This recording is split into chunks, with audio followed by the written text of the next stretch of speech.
നമസ്കാരം. എൻ്റെ മനസ്സിലെ മുഹമ്മദ് നബി സ്വല്ലല്ലാഹു അലൈഹി വസല്ലം. നമസ്കാരം.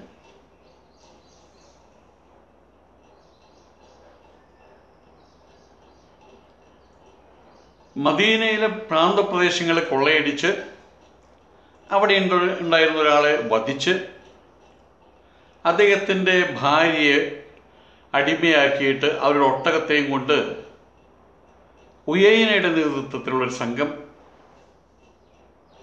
മുസ്ലിങ്ങളുടെ പിടിയിൽ പെടാതിരിക്കാൻ വേണ്ടിയിട്ട് അതിവേഗത്തിൽ കുതിച്ചുകൊണ്ടിരിക്കുകയായിരുന്നു. പക്ഷേ മുസ്ലിങ്ങളുടെ അശ്വഭടന്മാർ അവരെ പിടികൂടി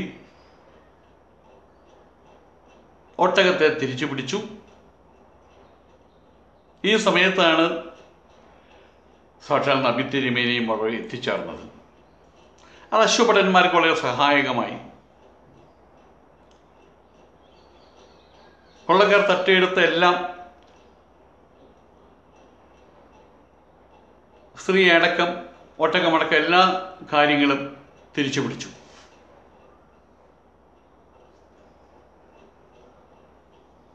അപ്പോൾ തന്നെ പ്രതികാരം ചെയ്യാൻ ഒരു കൂട്ടം ആളുകൾ വളരെ ധൈര്യപൂർവ്വം സന്നദ്ധരായെങ്കിലും ഉയൈനയും സംഘവും ഗദ്ഫാൻ ഗോത്രത്തിൻ്റെ സംരക്ഷണത്തിനായി കഴിഞ്ഞിരുന്നു. ആയതുകൊണ്ട് തന്നെ തൽക്കാലം അങ്ങനെയുള്ള നടപടികൾ വേണ്ട എന്നുള്ള തീരുമാനത്തിലാണ് പ്രവാചകൻ എത്തിച്ചേർന്നത്. അവരെ അങ്ങനെ നടപടികളിലേക്ക് പ്രതികാര നടപടികളിലേക്ക് അവരെ അനുവദിച്ചതുമില്ല. അങ്ങനെ അന്ന് മുസ്ലിങ്ങൾ മദീനയിലേക്ക് മടങ്ങി. മുസ്ലിങ്ങൾ തിരിച്ചു പിടിച്ച ഒട്ടകപ്പുറത്ത് ആ സ്ത്രീയും അവരെ അനുഗമിച്ചു.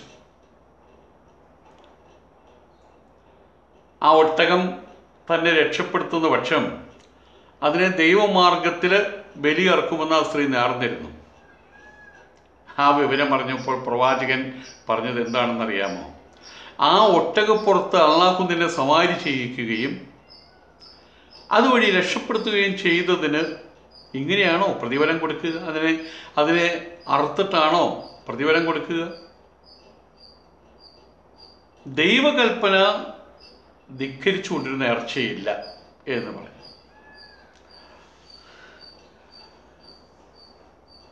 ഈ സംഭവത്തിന് ഏതാണ്ട് 2 മാസങ്ങൾക്ക് ശേഷമാണ് മുറൈസിയിൽ വെച്ച് മുസ്തലഖ് ഗോത്രവുമായിട്ട് വീണ്ടും ഒരു ഏറ്റുമുട്ടൽ നടന്നത്, യുദ്ധം നടന്നത്. അന്നത്തെ പണ്ഡിതന്മാർ, ചരിത്ര ഗവേഷകന്മാർ അവരുടെയും വലിയ രീതിയിലുള്ള ശ്രദ്ധ പിടിച്ചു പറ്റിയ ഒരു യുദ്ധമായിരുന്നു. അസാധാരണമായിട്ടുള്ളൊരു സംഭവമായിരുന്നു അത്.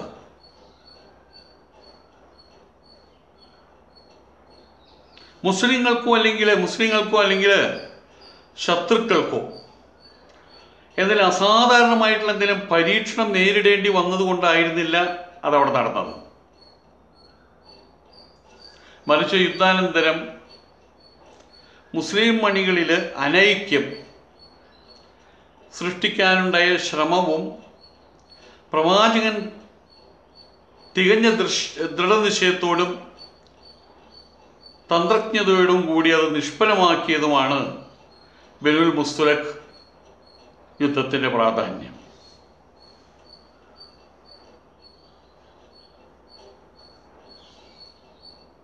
ഹാരിസിൻ്റെ മകള്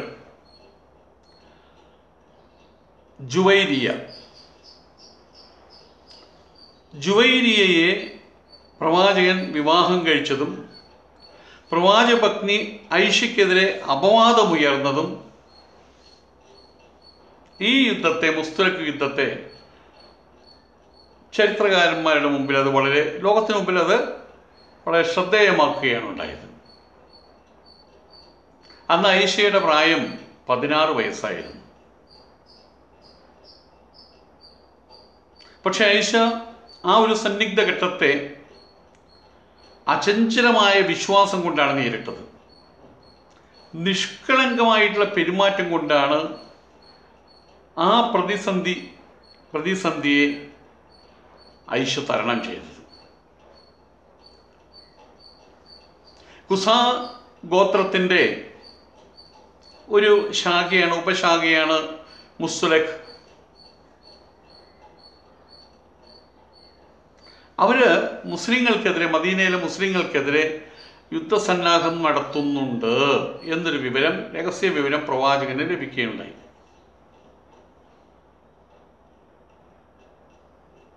ഹാരിസ് ബിൻ അബു ലിറാറിൻ്റെ നേതൃത്വത്തിൽ സജ്ജീകരിക്കപ്പെട്ട സൈന്യത്തിന് മദീനയെ കൊള്ളയടിക്കുകയോ മുസ്ലിങ്ങളെ കൊല്ലുക അതിനുപരിയായിട്ട് പ്രവാചകനെ പിടിക്കുക അല്ലെങ്കിൽ പ്രവാചകനെ വധിക്കുക, അങ്ങനെ ഒരു ഉദ്ദേശം കൂടി ഉണ്ടായിരുന്നു. ഇവരുടെ ഈ രഹസ്യങ്ങൾ ഒരു മക്കക്കാരനിൽ നിന്നാണ് പ്രവാചകൻ മനസ്സിലാക്കുന്നത്. ഇതറിഞ്ഞ സമയത്ത് ആർക്കും ഒരു പിടിയും കൊടുക്കാത്ത സമയത്ത്, സാഹചര്യത്തിൽ, ജഡ്തിയിൽ, അവിചാരിതമായൊരു സമയത്തൊരു പ്രത്യാക്രമണം, അതാണ് നബി തിരുമേനി സംജാതമാക്കിയത്. അതിനായിട്ട് അബൂബക്കറിൻ്റെ തന്നെ നേതൃത്വത്തിൽ മുജാഹിറുകളും സയ്യിദ് ബിൻ ഉബാദയുടെ നേതൃത്വത്തിൽ അൻസാറുകളും പുറപ്പെട്ടു. മുസ്തലഖ് ഗോത്രത്തിൻ്റെ മുറൈസി എന്ന് വിളിക്കപ്പെടുന്ന ജലാശയത്തിന് സമീപം മുസ്ലിങ്ങൾ അവിടെ ചെന്ന് അവരുടെ താവളം പിടിച്ചു. മുസ്തലഖിനെ മുസ്ലിങ്ങൾ വളഞ്ഞപ്പോൾ അവരുടെ സഹായത്തിനൊക്കെ എത്തിയ ആളുകൾ അവരൊക്കെ അപ്പം തന്നെ സ്ഥലം വിട്ടു, ഭയപ്പെട്ട് അവർ ഓടിക്കളഞ്ഞു. അതിന് ശേഷമുണ്ടാകുന്ന ഏറ്റുമുട്ടലിൽ മുസ്തലഖ് ഗോത്രത്തിലെ 10 പേര് വധിക്കപ്പെടുകയുണ്ടായി.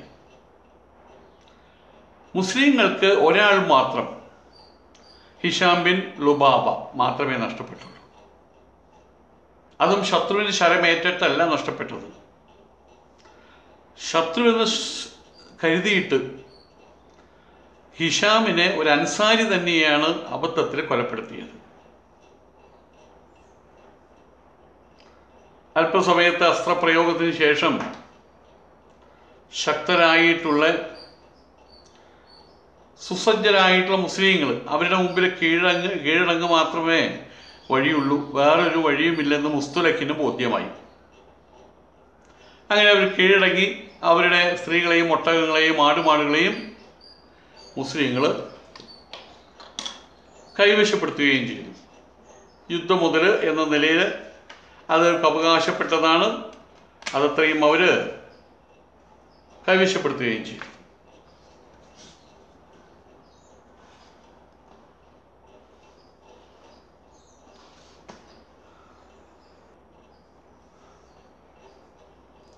ഉമർ ബിൻ ഖത്താബിന് ഒരു കുതിരക്കാരനുണ്ടായിരുന്നു, കുതിരയെ മേയ്ക്കാൻ ഒരാളുണ്ടായിരുന്നു. യുദ്ധാനന്തരം അയാളും ഒരു ഖസ്റജുകാരനും തമ്മിൽ ഒരു സ്ഥലത്ത് വെച്ച്, ഒരു ജലാശയത്തിനടുത്ത് വെച്ച് ചെറിയ തോതിലുള്ള ഉന്തും തള്ളും നടന്നു. അത് പിന്നെ ഒരു സംഘട്ടനമായിട്ട് മാറി. ഖസ്റജുകാരൻ അൻസാറുകളെ വിളിച്ചു, അവരൻ മുഹാജിറുകളെ വിളിച്ചു. രണ്ടുപേരും സഹായത്തിന് വേണ്ടിയിട്ടാണ് ആളുകളെ വിളിച്ചത്. അത് അത്രയും അറിഞ്ഞപ്പോൾ അബ്ദുള്ള ബിൻ ഉബയ്യ് വലിയ സന്തോഷചിത്തനായി. യുദ്ധമുദ്രകളൊക്കെ ലക്ഷ്യം വെച്ചുകൊണ്ട് മുസ്ലിങ്ങളോടൊപ്പം പുറപ്പെട്ട കപടവിശ്വാസികളുടെ കൂട്ടത്തിൽ ഈ പറയുന്ന അബ്ദുള്ള ബിൻ ഉബയ്യ് ഉണ്ടായിരുന്നു. ഇവർ തമ്മിൽ ശണ്ട കൂടുന്ന അവസരത്തിൽ അവരുടെ അട്ടഹാസം, തമ്മിലുള്ള ആക്രോശം, അബ്ദുള്ള ബിൻ ഉബയ്യ് അദ്ദേഹത്തിന് മുഹാജിറുകളോടുള്ള അതുപോലെ തന്നെ നബി തിരുമേനിയോടും ഉണ്ടായിരുന്ന രോഷം അത് ഇളക്കി വിട്ടു. അപ്പുറത്തുള്ള കൂട്ടുകാരോട് അദ്ദേഹം പറഞ്ഞു, സ്വന്തം നാട്ടിൽ പോലും മുഹാജിറുകൾ നമ്മളെ അതിജയിക്കുകയാണ്. പാല് കൊടുത്ത കൈക്ക് തന്നെ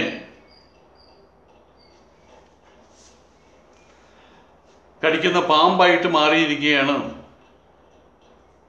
ഇക്കൂട്ടര്. അതിനാൽ മദീനയിൽ തിരിച്ചെത്തിയാലുടൻ നമ്മുടെ കൂട്ടത്തിലുള്ള ശക്തരായിട്ടുള്ള ആളുകൾ ദുർബല വിഭാഗത്തെ ഉറപ്പായിട്ടും നിഷ്കാസനം ചെയ്യും, ഇല്ലാതാക്കും.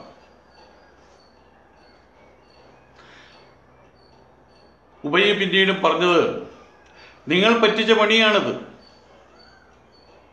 സ്വന്തം നാട് നിങ്ങൾ അവർക്ക് വീതിച്ചു കൊടുക്കുകയല്ലേ ഉണ്ടായത്, ധനം പകുത്തു നൽകുകയല്ലേ ഉണ്ടായത്. സമ്പത്തും അതുപോലെ സൗമനസ്യവും നിങ്ങൾ അവർക്ക് നിഷേധിച്ചിരുന്നെങ്കിൽ അവർ മറ്റെവിടെയെങ്കിലും പോകുമായിരുന്നു.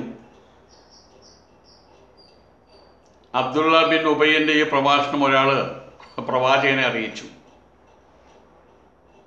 ആ സമയത്ത് ഉമർ ഖത്താബ്, അദ്ദേഹം തിരുമേനിയുടെ അടുത്ത് തന്നെ ഉണ്ടായിരുന്നു. ഇത് കേൾക്കേണ്ട താമസം ഉമർ രോഷാകുലനായി. അവനെ ഉടനെ കൊല്ലാൻ കൽപ്പിക്കൂ തിരുമേനി, ബിലാലിനോട് കൽപ്പിക്കൂ. ഉമർ പൊട്ടിത്തെറിച്ചു. പക്ഷേ അനുഭവസമ്പന്നനും യുക്തിമാനും ദീർഘദീർഘമായിട്ടുള്ള ഒരു നേതാവിൻ്റെ തികഞ്ഞ പക്വതയോടെ ഉമറിന് നേരെ തിരിഞ്ഞ് പ്രവാചകൻ പറഞ്ഞു. പ്രവാചകൻ ചോദിച്ചു, ഉമറേ, എന്താണ് നീ ഈ പറയുന്നത്? മുഹമ്മദ് അവൻ്റെ തന്നെ അനുയായികളെ വധിക്കാൻ തുടങ്ങി എന്ന് നമ്മുടെ ശത്രുക്കൾ പറയില്ലേ, ആളുകൾ പറയില്ലേ? ഇതായിരുന്നു പ്രവാചകന്റെ മറുപടി. അത് പറഞ്ഞ സന്ദർഭത്തിൽ തന്നെ ഇങ്ങനെയൊക്കെയാണ് പറഞ്ഞതെങ്കിൽ പോലും ഇത്തരത്തിലുള്ള ദുഷ്പ്രവണതയ്ക്കെതിരെ ശക്തമായിട്ടുള്ള നടപടി എടുത്തില്ലെങ്കിൽ പ്രശ്നം ഗുരുതരമാകും എന്ന് അദ്ദേഹം കണ്ടു. അതിനാൽ സാധാരണഗതിയിൽ യാത്ര ചെയ്യാവുന്ന സന്ദർഭമല്ലാതിരുന്നിട്ട് കൂടി ആ നിമിഷം തന്നെ മക്കയാത്രയ്ക്ക് ആഹ്വാനം ചെയ്യാൻ അദ്ദേഹം ആജ്ഞാപിക്കുകയുണ്ടായത്. മക്കയാത്രയ്ക്ക് തൻ്റെ സംസാരം അബ്ദുള്ള ബിൻ ഉബയ്യ് അദ്ദേഹത്തിൻ്റെ സംസാരം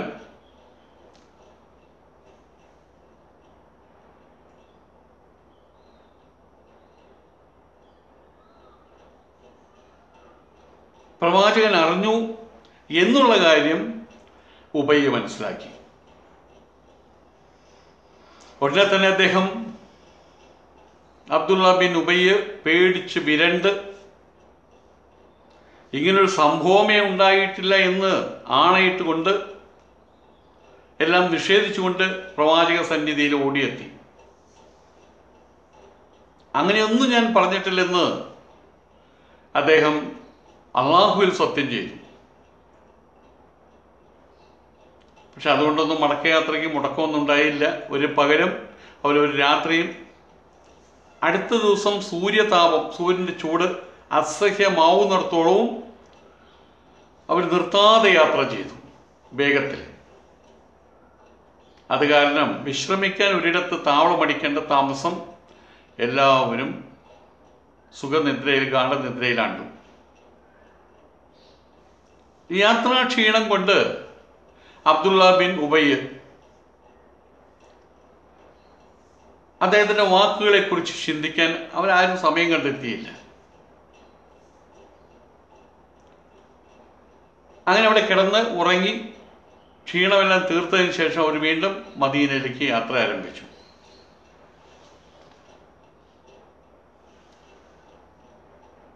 ഗോത്ര നേതാവും അതുപോലെ തന്നെ പടനായകനുമായിരുന്ന ഹാരിസ് ബിൻ അബു ലിറാറിൻ്റെ പുത്രി ജുവൈരിയ അടക്കം മുസ്തുലഗ് ഗോത്രത്തിൽ നിന്ന് പിടിച്ചെടുത്ത സമ്പത്തുകളും തടവുകാരും തിരിച്ചു പോരുമ്പോൾ അവരോടൊപ്പം ഉണ്ടായിരുന്നു. അങ്ങനെ ആ സംഘം മദീനയിലെത്തി. ഒപ്പം തന്നെ മുസ്ലിങ്ങളോടൊപ്പം അബ്ദുള്ള ബിൻ ഉബൈയും മദീനയിലെത്തി.